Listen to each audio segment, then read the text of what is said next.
Day 20, and if you haven't guessed already, we're making a little fireplace for our rabbit to keep it cosy while he sleeps. So pull off 2 short bits of grey wool and then split each of those into 3, so roughly into 3 equal parts. Now we're replacing making endless rectangles by making an awful lot of little grey balls, so this will keep you busy for a little while. We are going to get those all out the way. So grab one of them and I'll show you how to make one. So rub it a bit between your fingers and this starts matting the wool together. It's worth doing this because sometimes the next stage it gets all tangled up. So do a little bit of rubbing between your fingers first. And then I want you to tie this into a knot. So you can see by rubbing it together how much difference it makes. It really starts binding the wool together. So this stops it all tangling up while you're trying to create the knot. So wrap it around your finger and tie it. Put it nice and firmly tight. And there we are, we have got a knot in the middle, and we're going to get these bits on the end, these fluffy bits, just fan them out slightly. Looks a little bit like a bow tie.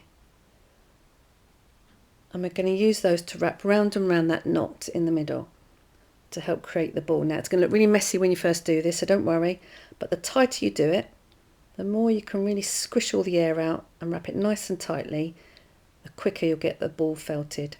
So wrap it round, it'll look quite messy little ball like this, and then you do a few pokes around to stop it unravelling again. Now these balls are quite small, so do mind your fingers as you're felting. So there we are, a rather messy little ball. Now we're going to neaten this up by poking all the way around it. Keep on going for a little while just to neaten it up and condense it down a little bit. Now to keep it nice and round and ball-like, keep rolling it round on the mat as you go. If you keep going in one direction too much, you can end up with a bit more of a cube rather than a ball. So make sure you keep rolling it round and round on your mat. And you'll notice after a little while it starts firming up a little. Now this is going to get your fingers poked, so you can wear finger guards doing this.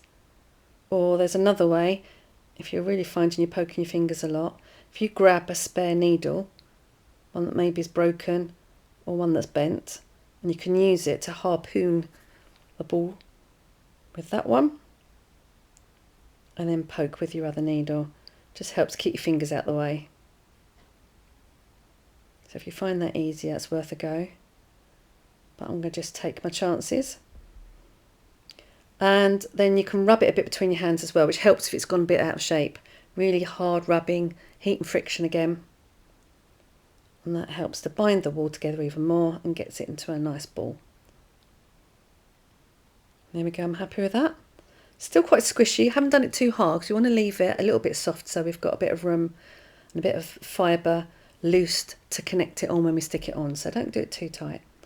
And there we are, we're going to do the same thing over and over again. As you can see, they don't all quite come out the same size. I don't think that matters at all because it looks more natural if they're a bit higgledy-piggledy when we stick them on. So continue on until you've made all of those 6 small pieces of wool into a ball, and then you're going to pull off some more wool and do exactly the same. So I ended up at the end, I think I got about 13 balls. And that worked out just about right for me, the size I was making them, but you'll all make them different sizes because we all felt differently. So you might need slightly more if you're doing really tiny little balls, and you might need slightly less if you're doing bigger balls. So you might just have to make a couple more of these balls tomorrow if you're finding you've got a couple of gaps. So by the end of this, you should be really good at making tiny little balls out of wool. And there you are, all your work is done for today. Keep your balls somewhere safe, and I shall see you tomorrow.